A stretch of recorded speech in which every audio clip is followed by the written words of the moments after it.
créé le RSA, Martin Hirsch, pour centraliser l'emploi dans l'insertion.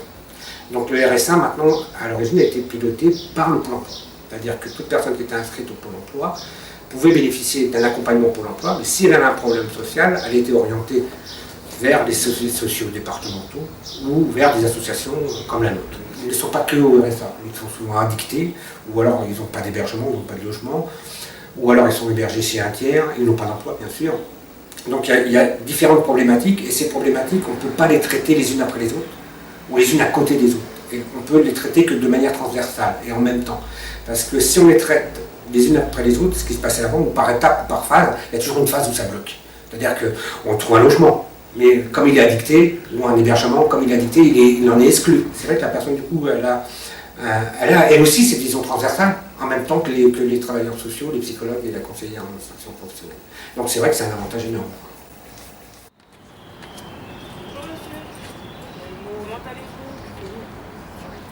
C'est vrai que je gagne pas beaucoup.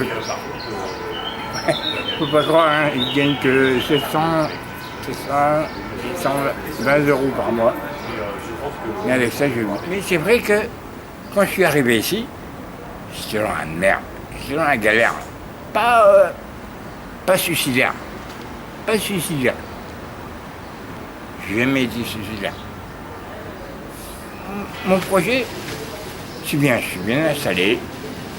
Voilà. C'est voir ma retraite. Là. Et lui, il coach. Hein? Bonjour, monsieur Petit. Non, je voulais souvenir, c'est vous la star. Quand ça fait 10 ans, 15 ans, 20 ans que la personne est dans la rue, sous de problématiques d'addiction très importantes, bon, les troubles psychiques c'est encore un peu, mais il y a une raison. Enfin, on peut traiter les conséquences, les conséquences restent des conséquences. Prenons le cas de l'addiction, quelqu'un qui est addicté à l'alcool,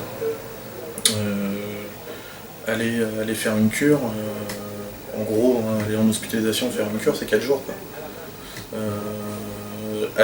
Par contre, travailler sur les causes, c'est beaucoup plus compliqué, et c'est là où il y a l'intérêt du travail en co-référence avec les psychologues.